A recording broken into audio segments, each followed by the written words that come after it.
क्या TikTok use करना safe है? कुछ ही दिनों पहले TikTok crossed 1 billion downloads world wide. इसका मतलब है कि 1/7 of the world population is using TikTok. इस ऐप पर किस टाइप का कंटेंट होता है, वो क्या सोशल मैसेज देता है, वो अच्छा है या नहीं, ये सब बात की बात है। Right now I want to share with you something very dangerous that I discovered about TikTok. You think that I am making sense? इस वीडियो को शेयर जरूर कीजिए क्योंकि इस वीडियो से किसी ना किसी को हेल्प हो सकती है। आज एक्चुअली मैं बहुत एडवेंचरस फील कर रहा था तो मैंने टिकटॉक डाउनलोड किया और मुझे एक काफी अजीब चीज रियलाइज हुई। यू सी, जब आप कोई वीडियो रिकॉर्ड करने की कोशिश करते हैं तब टिकटॉक आपसे आपकी कैमरा की, ऑडियो रिकॉर्ड करने की और SD कार्ड एक्सेस करने की परमिशन मांगता है। ये सारे परमिशंस मांगना बहुत सारे ऐप्स में कॉमन होता है, लेकिन प्रॉब्लम उस चीज की है जिसकी परमिशन टिकटॉक आपसे मांगता नहीं है लेकिन फिर भी डेटा आपसे चुराता है। That's your location.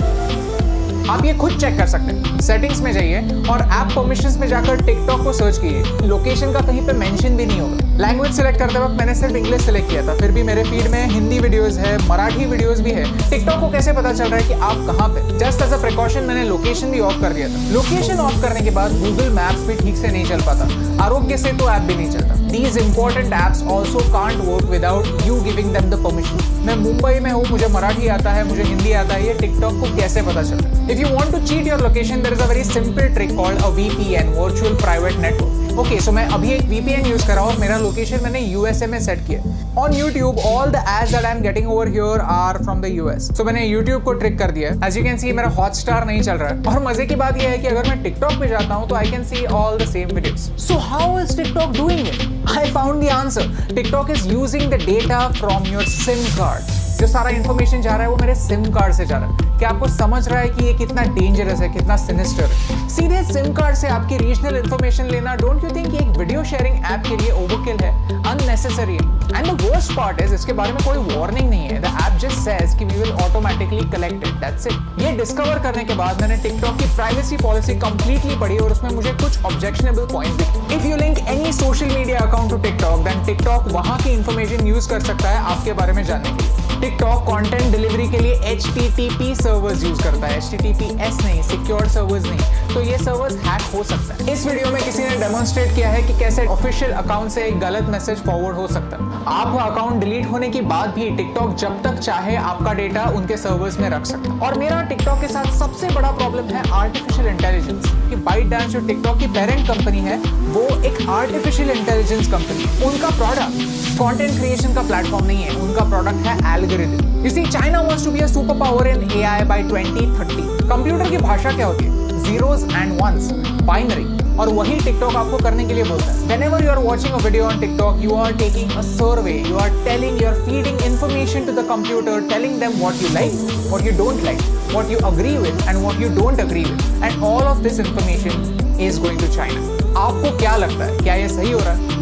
Tell me in the comments below. In social media, artificial intelligence changes the game completely.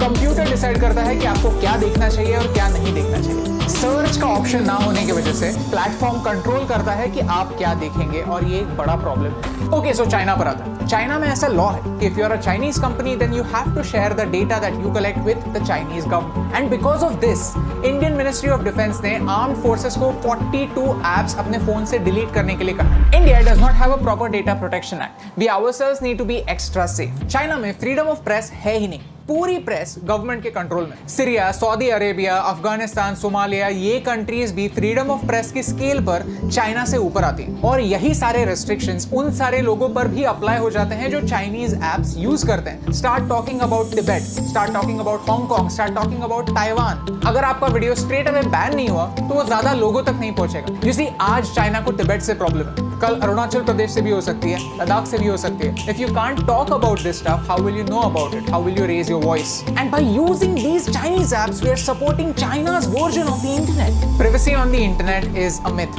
हम जब भी कोई सर्विस फ्री में यूज करते हैं तो हम उनके प्रोडक्ट होते हैं, हमारा डेटा हमारी करेंसी होता है। Should you delete TikTok or any other app for that matter? ये बताने वाला मैं कोई नहीं होता, but you can definitely take some precautions. If you have Chinese apps on your phones, then don't use UPI or any net banking apps on the same phone. When creating an account, don't use Google to sign in. Create a new account, use a different password. Cyber theft is real. Keep changing your passwords and keep your emails safe. If you go to haveibeenpawned.com, you can find out whether your personal information has been breached. All I want to say is this is not TikTok versus YouTube. I am giving you TikTok's example because TikTok is popular and you can check it yourself. If you're a TikTok creator, then this concerns you more than me because आपका data ज़्यादा share हो रहा है. It's important for you to know कि China के products को सस्ता मत समझिए, चाइना के एप्स को फ्री मत समझिए because everything comes at a cost. My question is, can you pay the price?